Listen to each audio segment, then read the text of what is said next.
Hola, ¿qué tal? Muy buenas noches. Bienvenidos a Noticias 22. Karen, Rafa, Laura Regis en la interpretación de lengua de señas mexicana. Qué gusto, qué alegría estar con ustedes y con todo el público que nos ve.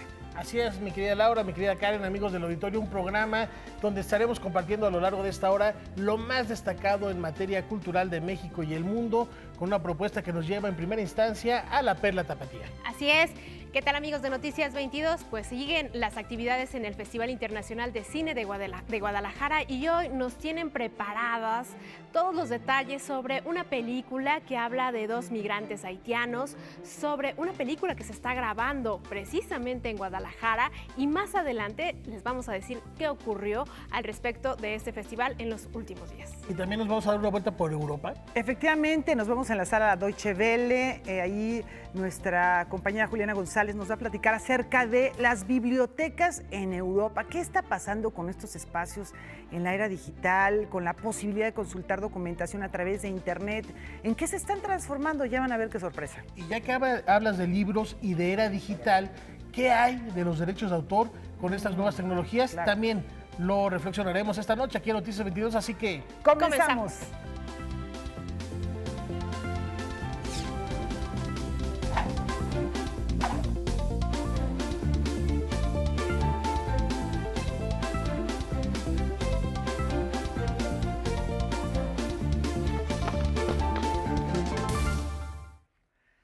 Hoy se anunció un asunto importante. La editora y gestora cultural Marina Núñez Vespalova estará a cargo del despacho del Fondo Nacional para la Cultura y las Artes tras la renuncia del escritor Mario Bellatín.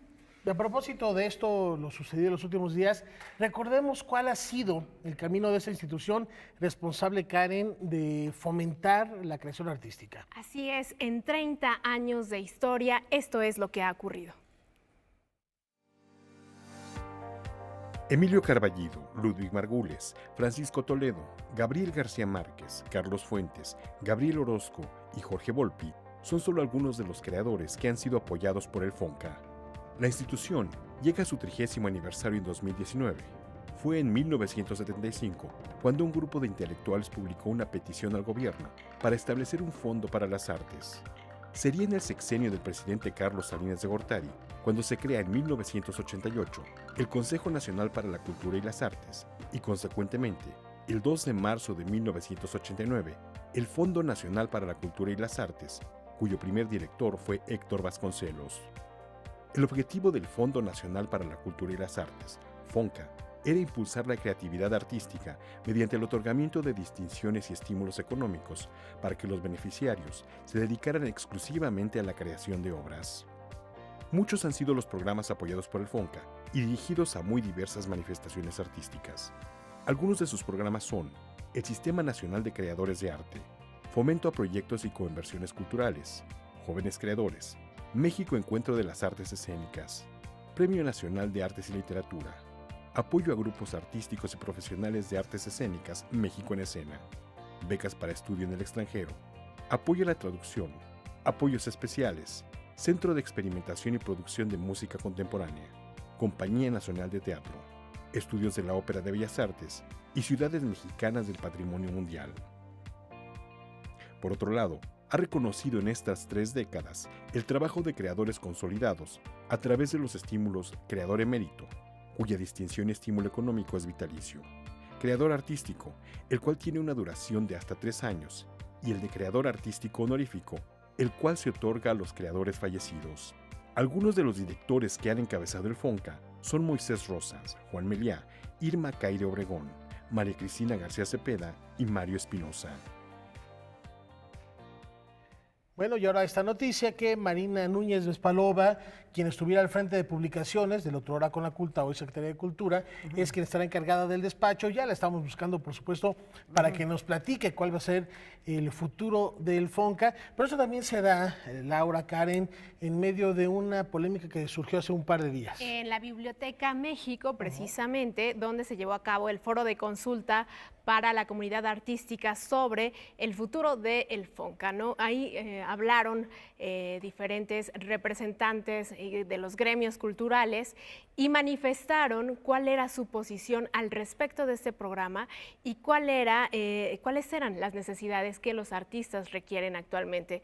Ahí también se llevaron a cabo algunas discusiones, algunas se generó polémica al respecto del presupuesto y es prudente recordar lo que ocurrió, Rafael.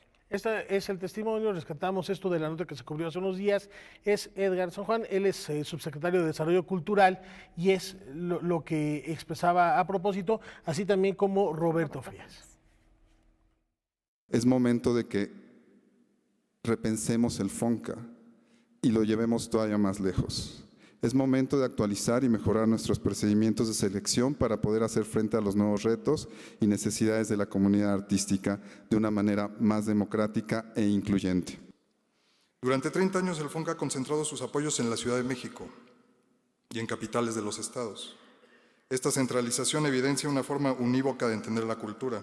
Como objetivos de mejora para esto, proponemos flexibilizar la temporalidad del beneficio según las características del proyecto, considerar montos adaptados al proyecto, integrar la retribución social como parte sustantiva del proyecto del creador beneficiado. Bueno, decía Karen que hubo polémica, la primera de ellas fue la no presencia de Mario Bellatín, en ese momento titular del FONCA. La razón que se da ahora para su salida, si no me equivoco, Rafa, es motivos de salud. En efecto, en el boletín que circuló esta mañana por parte de la Secretaría de Cultura, refiere a motivos de salud de Mario Bellatín, por lo cual no puede continuar desempeñando el cargo. Y hablábamos de esta otra postura que toman los artistas en este Congreso, Laura. Y bueno, ahí hablaron, entre otros, Luisa Huertas. Luisa Huertas es una actriz que pertenece a la Compañía Nacional de Teatro, que es directora de una iniciativa llamada CEUBOS, que es una iniciativa propia, una iniciativa, digamos, privada de educación en la voz, en la actuación. Ella se manifestó en torno a algo que se dijo muy concretamente y es la descentralización de los apoyos. Ella dijo, bueno, el problema no es ese, sino el siguiente. Vamos a ver qué fue lo que comentó. Le ha tocado a pocos porque la bolsa es pequeña. Es bien difícil a la hora de decidir cómo le hacemos para repartir lo poco que hay entre las muchas solicitudes, pero lo dices como un defecto del FONCA y más bien pienso que es un defecto del presupuesto o de quien no lucha por el presupuesto. Bueno, hay algo que es muy, muy interesante. Siempre ha habido esta polémica, Rafa, Karen, en torno a lo que ocurre en el FONCA. Por un lado, es un programa que podríamos considerar muy noble y que además ha sido ejemplo en muchos otros países para apoyo a la creación artística. Los artistas normalmente no tienen ni un sueldo fijo ni otro tipo de prestaciones sociales. Por otro lado, hay quienes lo critican. Recuerdo un artículo que salió hace tiempo en Letras Libres de Antonio Ortuño, en el que se cuestiona y dice, bueno, ¿por qué si el pueblo, la ciudadanía, no tiene recursos porque hay un mecenas rico?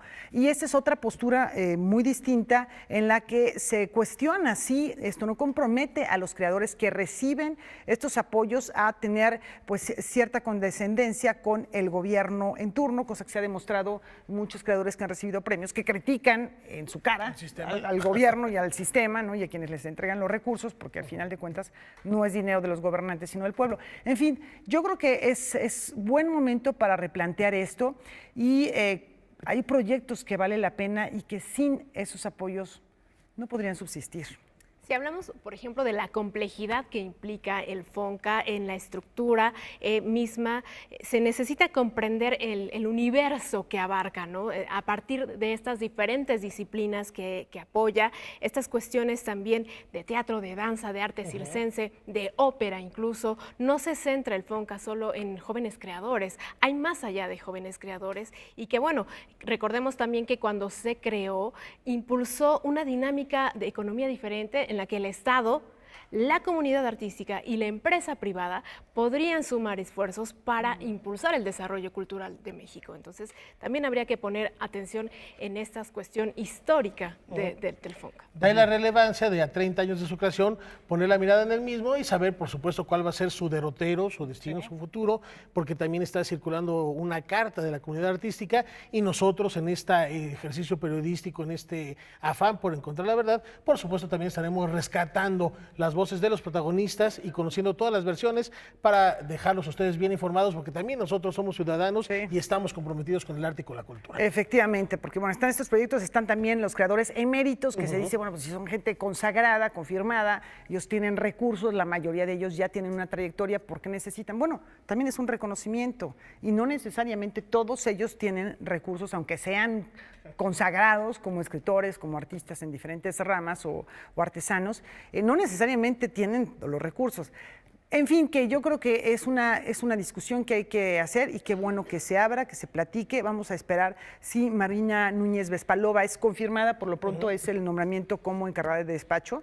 Si es confirmada o quien se confirme, también lo buscaremos o la buscaremos. Bueno, le damos vuelta a la hoja porque en una ceremonia realizada en el castillo de Chapultepec, el Instituto Nacional de Antropología e Historia recibió la escultura del Jaguar Internacional de las Artes por 80 años de trabajo, que ya hemos platicado en sendas ocasiones en este espacio, la trascendencia que tiene el INAH en la vida nacional. Al servicio de la conservación y restauración del patrimonio de México, la secretaria técnica del INAH, Aida Castilleja, y el historiador Salvador Rueda fueron los encargados de aceptar el galardón otorgado por la Fundación Isbe Guerrero, que el año pasado, precisamente, esta fundación premió los 25 años de trabajo del Canal 22. Esperemos también que cuando cumple el 2280 estemos recibiendo un segundo reconocimiento de esa índole. No, enhorabuena para el trabajo tan importante y fundamental para conocer y rescatar nuestra historia que se hace en el Instituto Nacional de Antropología e Historia, valga la redundancia. Y nos vamos a la pausa.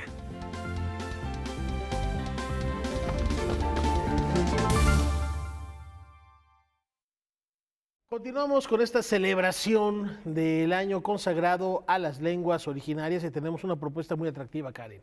La lengua ñañú es hablada en 8 estados de la República por más de 50,000 personas y actualmente se encuentra en el proceso de estandarización de su escritura a fin de garantizar los derechos lingüísticos de sus hablantes. Rafael, vamos a ver en qué consiste este proceso.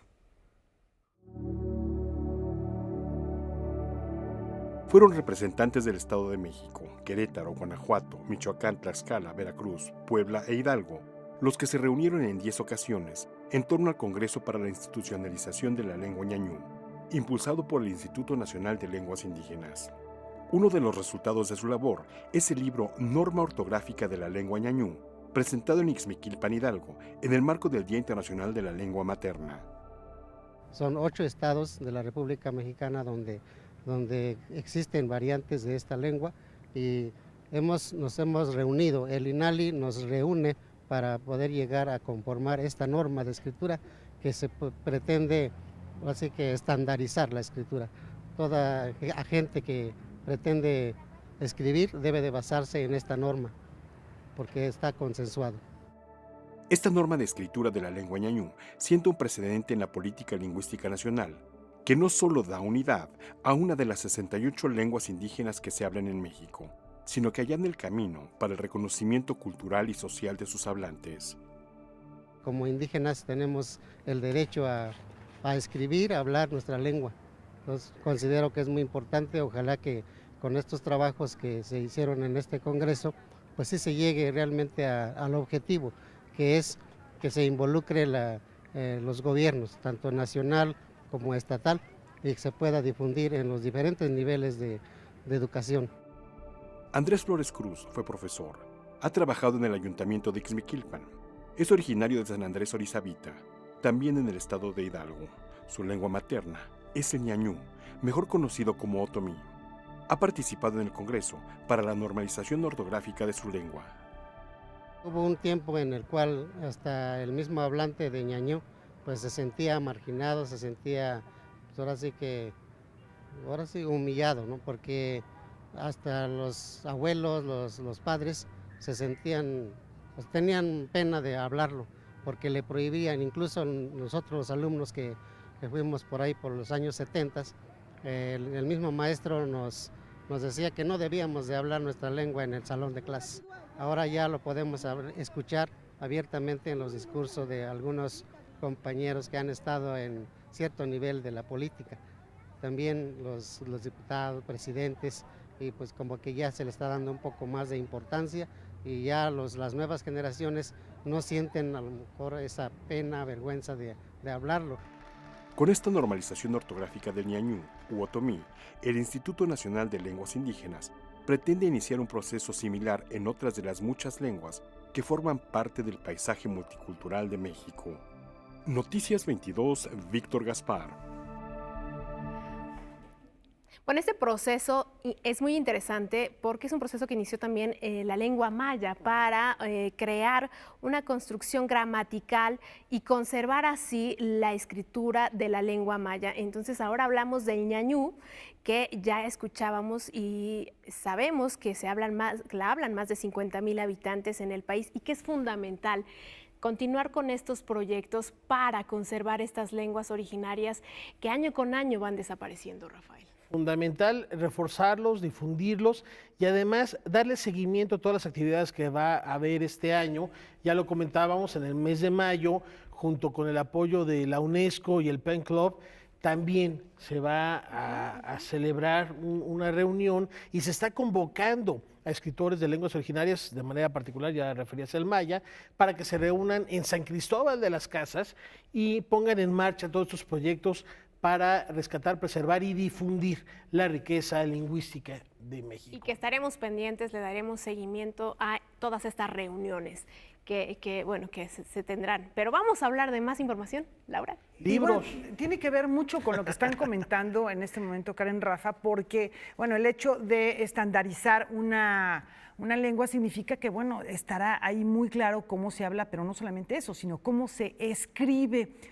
Y justo hoy vamos a hablar de estos objetos que representan la cultura, la civilización desde hace 4,000 años y cómo son organizados en las bibliotecas que han existido desde tiempos muy remotos, la de Pérgamo, la de Alejandría en la antigua Grecia. ¿Qué está pasando hoy en día? Vamos con Juliana González de Deutsche Welle. Adelante, Juliana.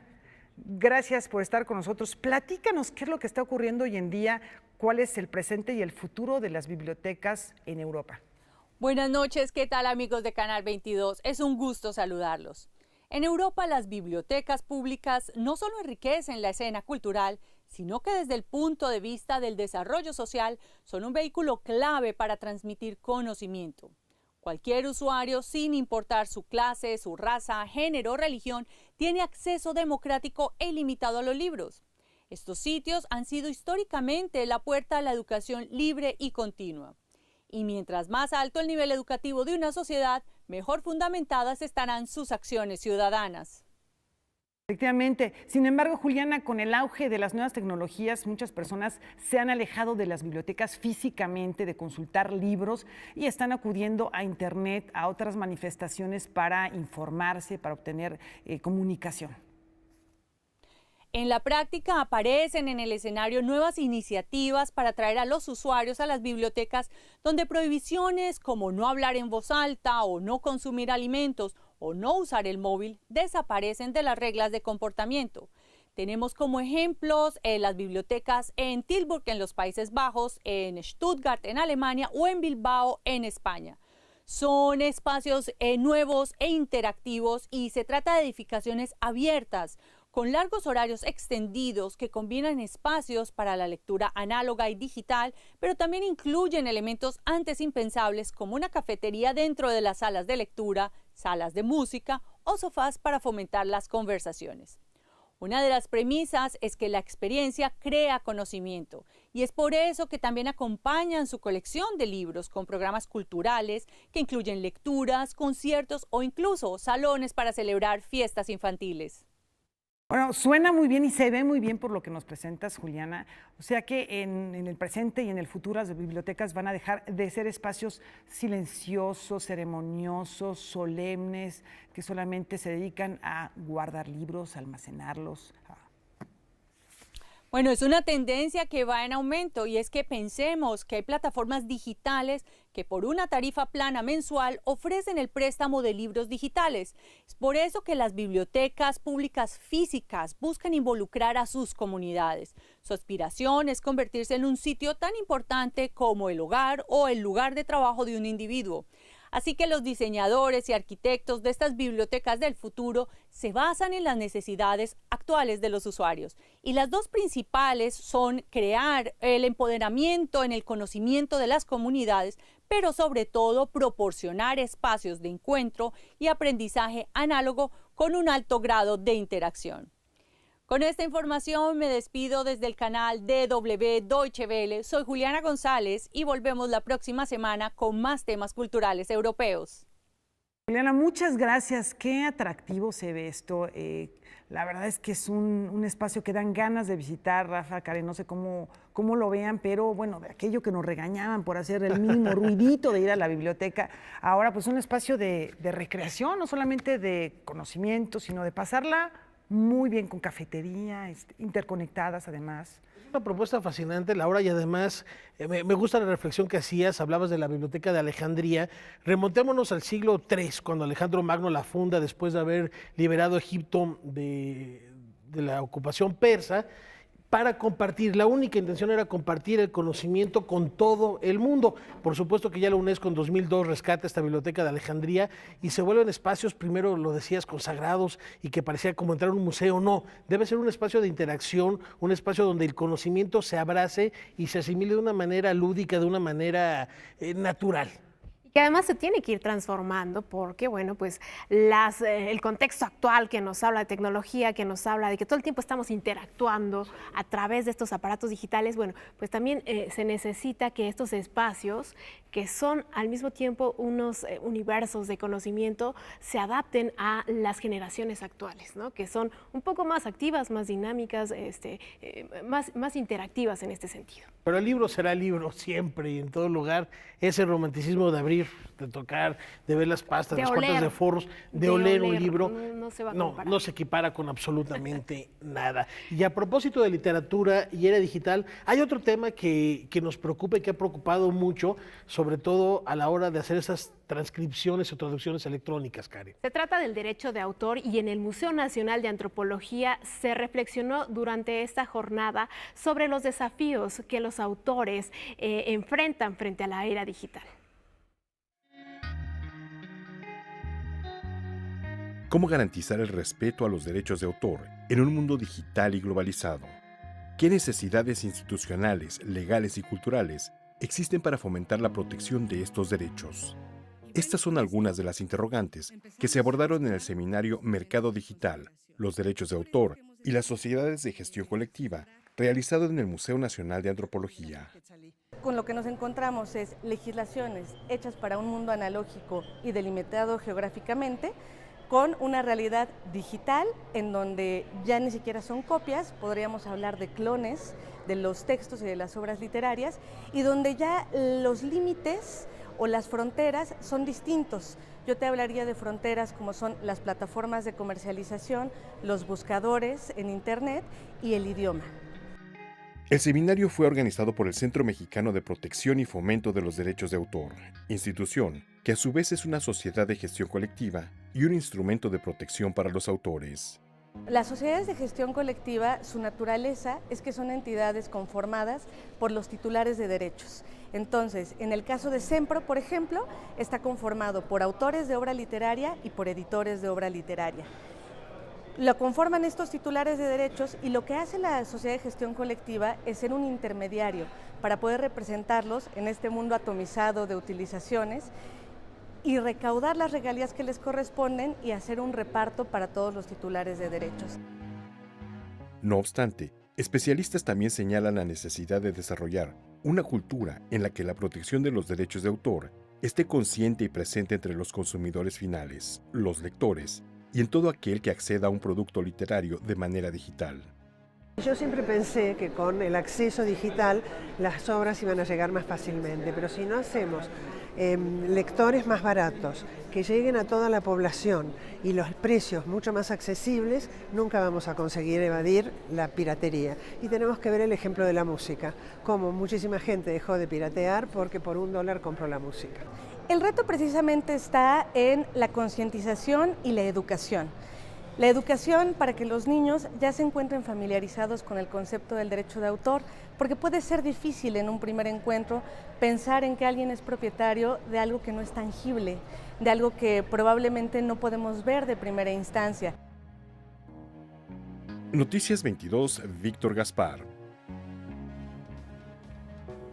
Bueno, pues ahí está esta propuesta, hablando de los libros, ya vieron ahí, libros digitales, libros físicos, experiencias diferentes, forma de acercarse a la palabra, a la lectura de una manera distinta, y ambas se superponen y conviven de una manera pues muy armónica. Cuando regresemos, el resumen completo de la fiesta fílmica en Guadalajara.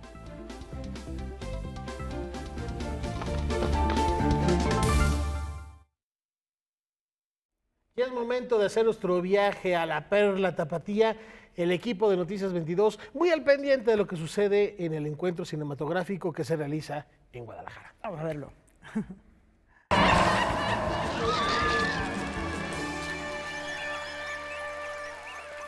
¿Qué tal, amigos de Noticias 22? Los que estamos aquí en la cobertura en el Festival Internacional de Cine de Guadalajara, les mandamos un gran saludo y tenemos para ustedes muchas cosas verdaderamente gozosas en esta ciudad que está tremendamente calurosa. Vamos a comenzar con algo que seguramente recordarán que hicimos hace un año, cuando el director de cine Carlos Saura anunció que quería filmar una película aquí en Guadalajara de esta serie de cintas que han hecho en otras ocasiones que tienen que ver con música, como por ejemplo Tango. Esta cinta que él está haciendo se llama El Rey de Todo el Mundo y ha comenzado su preproducción hace 3 meses, han comenzado el rodaje y estarán aquí hasta el próximo mes de abril. Tuvimos la oportunidad de ser testigos de uno de los momentos de esta película. Este es un trabajo de Óscar Cortés.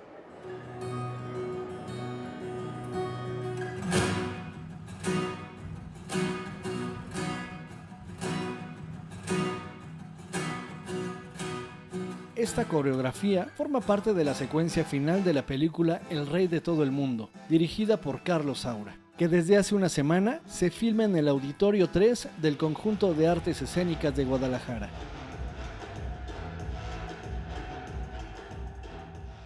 Aunque no quiso revelar los detalles de la historia, el director español afirmó que a través de los personajes se narrará la evolución que ha tenido la música mexicana. La idea era hacer un musical donde estuvieran de alguna forma las músicas, algunas populares y conocidas de México, y también llegar hasta la modernidad. Me gustaría, aparte de una historia de un hombre y una mujer, la posibilidad de entender la historia del film a través del ritmo de la música, del cante, de la danza, de la cámara y de la luz. Dentro del elenco de la película se encuentra Ana de la Reguera, Manuel García Rulfo, así como los bailarines Greta Elizondo de la Compañía Nacional de Danza y el primer bailarín Isaac Hernández. Es un mundo completamente diferente al que estoy acostumbrado y estoy pues poniendo atención, tratando de aprender sobre un mundo diferente y ver cómo eso también me puede ayudar a seguir creciendo en mi profesión, y por lo pronto estoy feliz de compartir esto en mi ciudad.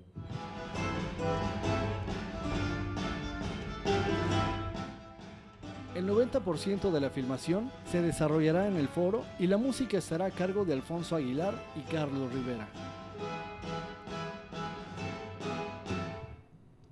Lo que han escuchado antes es probablemente lo menos mexicano que tiene la película, y precisamente por eso es una copia de trabajo de música, pero absolutamente todo el otro 95% de la música son estilos que reconocerán fusionados y adaptados para que, como quería nuestro director, los chavales de ahora, la gente joven de ahora, baile canciones y cante que bailaban nuestros bisabuelos. El Rey de todo el mundo es una coproducción México-España, se terminará de rodar el 23 de abril y su estreno está planeado para el próximo año a nivel mundial. Noticias 22, Óscar Cortés. Aquí en el Festival Internacional de Cine de Guadalajara también se presentan libros. En esta ocasión, Cine de Autor, una obra de Raúl Busteros, director de cine, que nos remite a otros encuentros que hemos tenido con él aquí en Canal 22, en Noticias 22, cuando a principios de siglo presentó su película Otaola. Nosotros estuvimos tanto en el rodaje como en el estreno. Ahora presenta el libro Cine de Autor, acompañado por Iván Trujillo, quien fue el anterior director de este festival.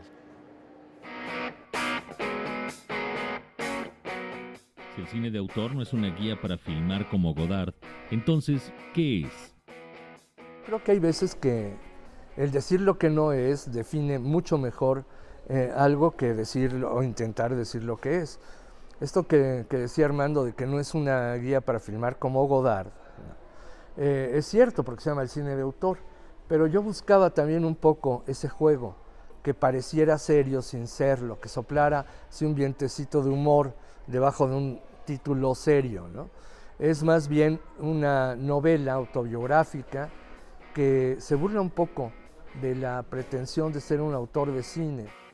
Novela autobiográfica, opinión, ensayo, retratos, confesiones, dudas, filosofía, espejitos, análisis, hasta donde se pudo cine para ser leído teatro.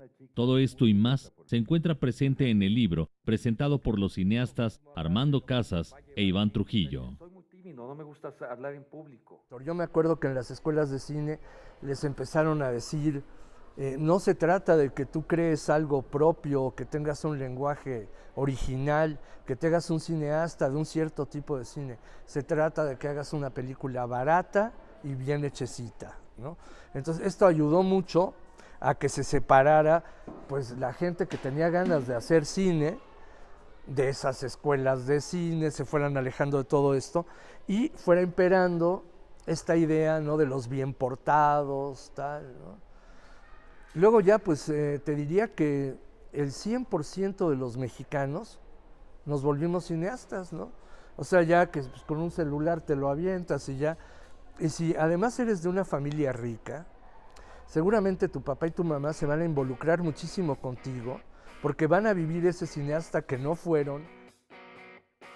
Con mucho sentido del humor y nula solemnidad, el libro publicado por Cultura UNAM se presentó en el marco de la 34ª edición del Festival Internacional de Cine en Guadalajara. Gabriel, al igual que Alfonso Arau, tiene una facha increíble. En realidad nos quedamos en el intermedio, ¿no? Sin el final, nos quedamos con la herramienta y nada que hacer. O la herramienta nos ocupó todo el tiempo que teníamos para hacer, ¿no? Con información y texto de Salvador Perches Galván, Óscar Helguera, Noticias 22. ¿Recuerdan la película Manchester by the Sea, que en 2017 recibió algunos premios Oscar? Su fotógrafo, Sam Ellison, decidió hacer una película, y esta es una película documental que se titula Cherchez la vie, y habla de dos personajes, dos individuos que vienen de Brasil. Ellos dejaron su pueblo natal en Haití y se quedaron en México. Vamos a ver de qué trata. Tras el terremoto que en 2010 devastó buena parte de Haití, hubo una diáspora que llevó a muchos damnificados a diferentes partes de América. Brasil fue el primer país en recibir a miles debido a su necesidad de mano de obra para el Mundial y los Juegos Olímpicos. Muchos se movieron hacia el norte, rumbo a Estados Unidos, pero el cambio de presidente dejó a miles en el México fronterizo. El cineasta estadounidense Sam Ellison se interesó en esto y comenzó a rodar durante 2 años un documental titulado Cherchez la vie, que sigue la vida de dos inmigrantes haitianos, James y Robbins. I think, and also the style of this film was not very conscious. It was sort of a natural approach that just came from the philosophical idea for the film that we had, which was just to spend as much time patiently, quietly hanging out with our main characters. And lo más importante fue primero encontrar a alguien en la comunidad haitiana que quisiera participar activamente en la construcción de su autorrepresentación desde una voz poética. James y Robbins dejan todo atrás. El primero tiene familia, el otro solo a su padre. El documental descansa en gran medida en las imágenes y en los silencios, en un tiempo emocional que se mide por la luz del sol y la oscuridad de la noche, entre la esperanza y la ilusión, en una patria interior que se construye con la amistad. Abre un cuestionamiento a qué otras multitudes migratorias necesitamos observar y revisitar lo que se ha hablado de migración y enfocarse en otros temas, en nuestro caso específicamente en las emociones de los personajes. Sam Ellison ha sido cinefotógrafo por muchos años. Entre sus películas están Manchester by the Sea, de Kenneth Lonergan. El documental Cherchez la Vie es su ópera prima como director. No, I'm very interested in the space between documentary and fiction. You know, I don't worry too much about what's real as long as it's honest. You know, I care about honesty, and I care about poetic truth, I guess. So yeah, just meeting Robbins and James and staying with them determined everything else that happened. La película tiene recorrido por festivales y se espera su estreno en cartelera comercial en México a finales de este año. Noticias 22, Huemansi Rodríguez. De esta manera llegamos al final de nuestro enlace desde que es el Centro de Artes Escénicas, donde se concentran parte de las actividades del 34º Festival Internacional de Cine de Guadalajara. El día de mañana tendremos para todos ustedes un documental sobre Jopo. ¿Recuerdan bien esta banda de rock que cubrimos en el pasado Festival Internacional Cervantino? Bueno, el documental habla de un recorrido con esta banda de Chile a Argentina. Esto y más mañana aquí en el festival. Regresamos con ustedes.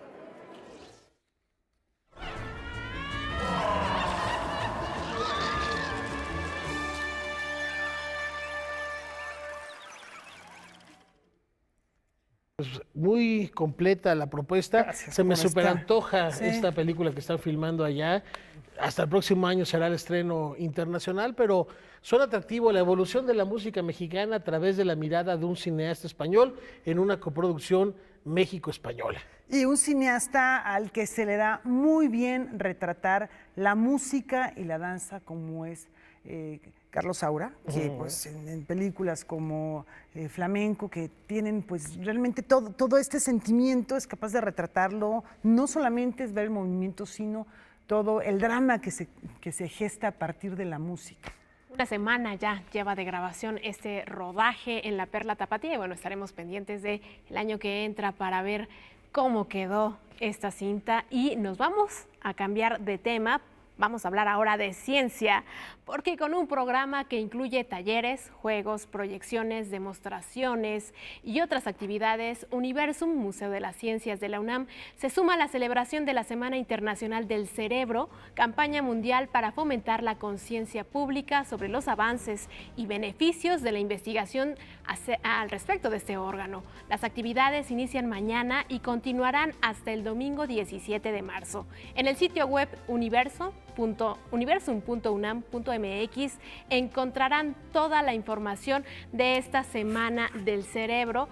Y con esta información, Rafael, Laura, nos vamos a una breve pausa. Y una invitación rapidísima a que nos sigan en la aplicación, que nos vean en la aplicación de sus teléfonos celulares.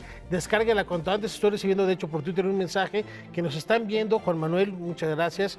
Nos está viendo en la aplicación. Un fuerte abrazo, un saludo. Además, toda la cultura en su bolsillo. Ahí está Noticias 22 también para llevar. Ahora sí, la pausa. La pausa. Regresamos.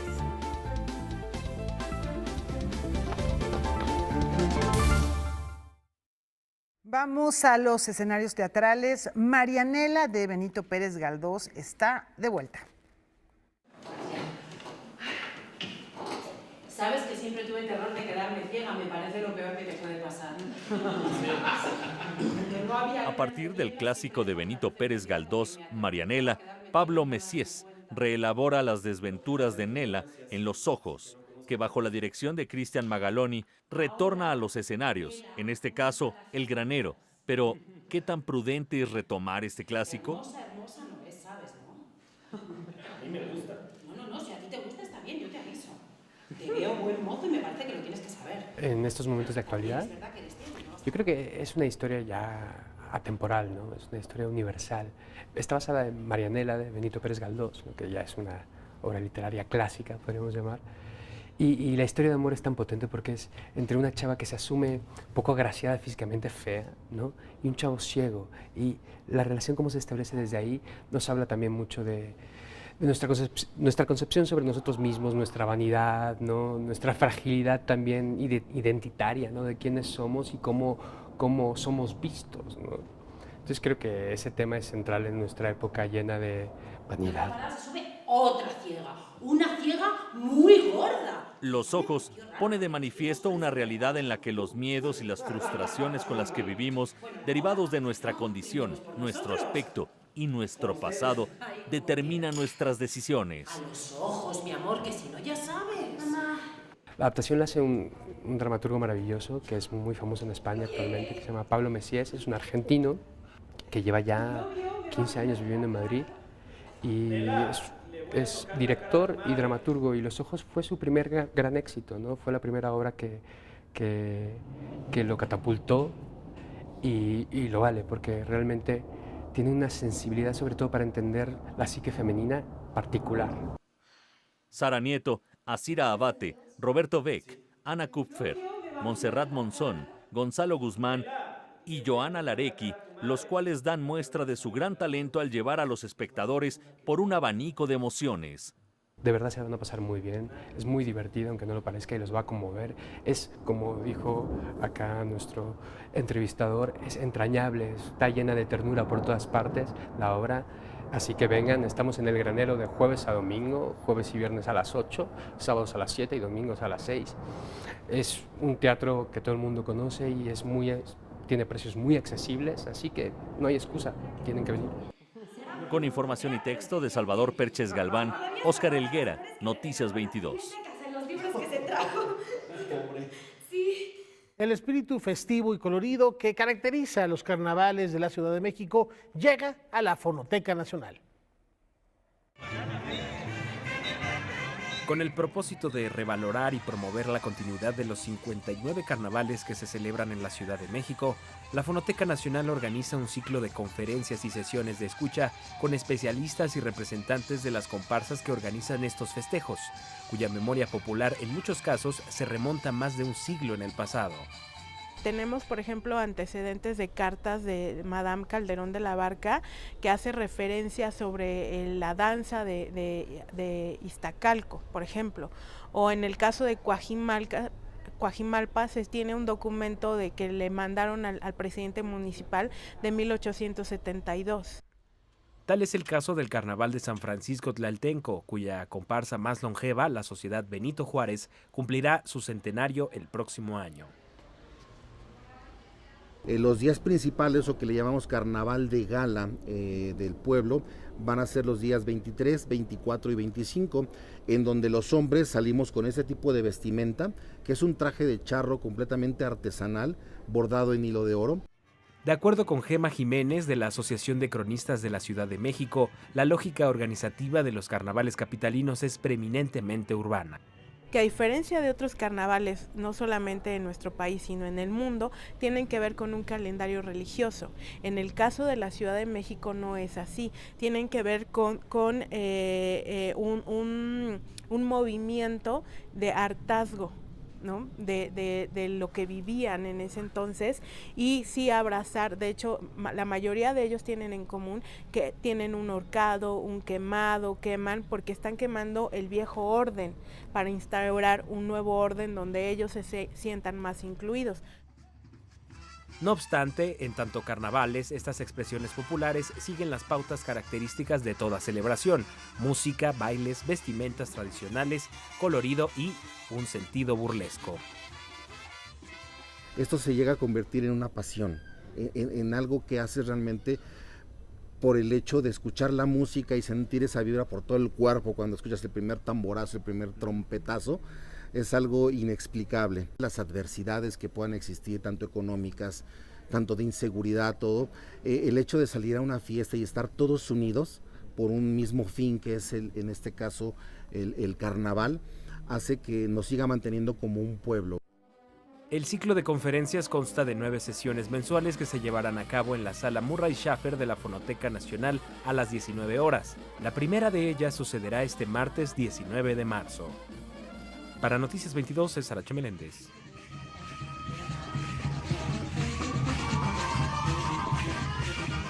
Este fin de semana se celebró en la capital el Festival Lit y Luz, que propicia el intercambio cultural entre México y Estados Unidos a través de sus creadores artísticos. Christiana Ray Colon es una poeta, dramaturga y activista con residencia en Chicago.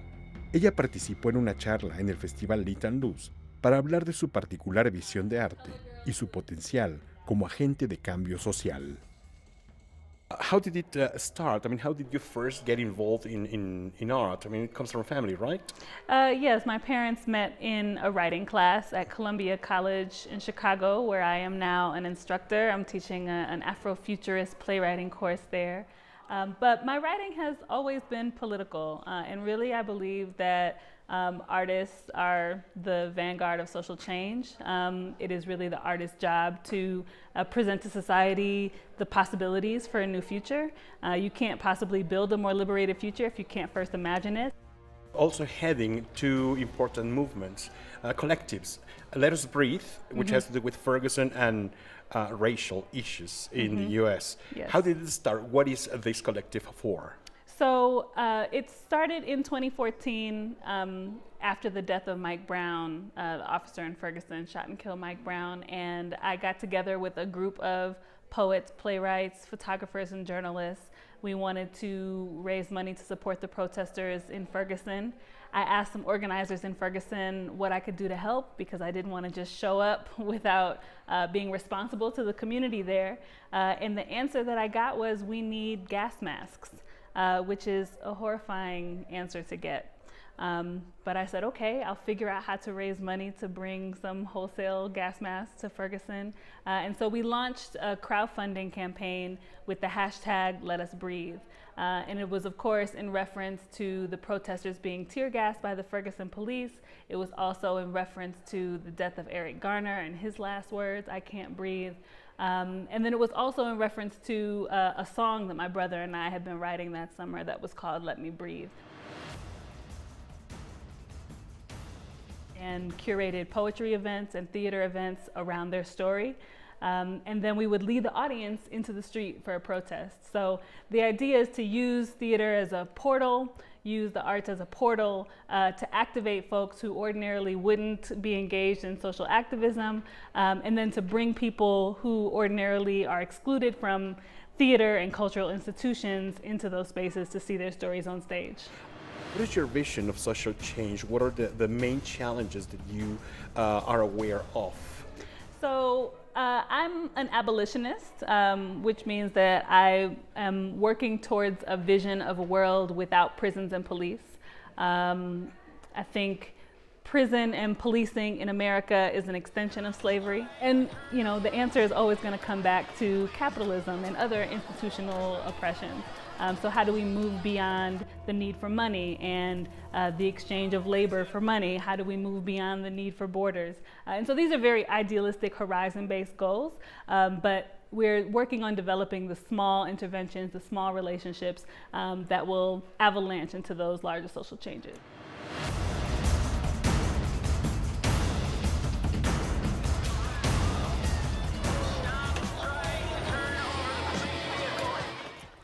Bueno, pues así se vivió este fin de semana el festival, Rafael. Una propuesta muy interesante, contestataria, no sé, estos ideales que la policía y a veces el orden son sinónimo de esclavitud, no sé qué tan radicales también pueden sonar. Y de discriminación también, y eso lo hemos visto en muchos otros casos en los cuales hay sí un sesgo y una discriminación hacia quienes son detenidos. Y me pareció muy, muy interesante lo que cuenta la entrevistada sobre volver activistas a la sociedad. A veces somos muy pasivos como ciudadanos y yo creo que este tipo de propuestas que involucran no solamente asuntos políticos, sino artísticos, nos permiten involucrarnos desde otra perspectiva y ser ciudadanos y ser participantes y ser activistas también, ser motores del cambio. Así que bueno, pues resulta una propuesta muy, muy incluyente. ¿Y hay más información? Hay más información y vamos a otros asuntos diferentes. El Museo de Arte Popular, por ejemplo, está de fiesta. Efectivamente, celebra 13 años de existencia con una publicación que rescata su historia y revalora el trabajo de los artesanos mexicanos. La frase que acuñara el escritor Carlos Fuentes, Arte del Pueblo, Manos de Dios, fue utilizada para titular el libro con el que el Museo de Arte Popular celebra su 13º aniversario. Es una publicación que permite conocer la riqueza y variedad de sus colecciones. No es el acervo completo porque tenemos en bodega miles de piezas. La verdad también ha sido una aportación muy generosa de muchos amigos que han regalado piezas y nosotros hemos hecho un esfuerzo para comprar colecciones de cosas que no teníamos. Todo eso está en ese libro. Y hay artículos de todas las expresidentas, hay un artículo sobre la vida del MAP, hay artículo del director del museo varios. Es un libro que explica lo que hemos hecho en los últimos 13 años. El ejemplar ofrece un amplio panorama de las piezas más representativas del arte popular. Por ejemplo, los alebrijes, que se han vuelto muy famosos, los huicholes, que son los papás del bochol, pero que aquí hacen muchas piezas también. Tenemos muchísimas piezas de cerámica extraordinarias, de plumaria, de popotillo, qué decirle, de vidrio. Es inagotable nuestro acervo, inagotable porque la riqueza de México es inagotable. Fomentar la creación, promover y enaltecer el trabajo de los artesanos de México son algunas de las metas que se trazó el MAP para el futuro.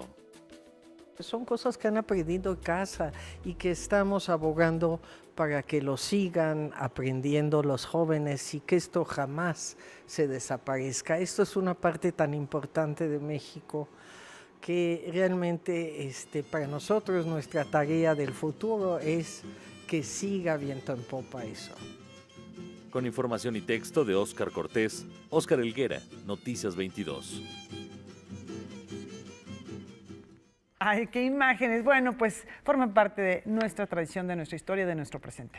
Y nos vamos, y como es costumbre, lo hacemos con música. Hoy, hace 20 años, dejaba este plano material uno de los más grandes violinistas del siglo XX que, aunque nació en Estados Unidos, tenía nacionalidad suiza, británica, era de origen ruso, judío. ¿Cómo creen que le decían? Era un activo defensor también de las causas humanitarias. ¿Cómo crees que le decían? No sé cómo. El judío, porque era judío. Entonces así le reconocían a Judy Menuhin hace 20 años. En efecto, recibió muchos premios por el humanismo, por su trabajo a favor de la paz. Y entre estos premios y reconocimientos, él fue presidente del Consejo Internacional de Música de la UNESCO. Y hoy le rendimos un tributo, un recuerdo, no sin antes extenderles a ustedes una invitación para que nos acompañen mañana. Buenas noches. Hasta la próxima.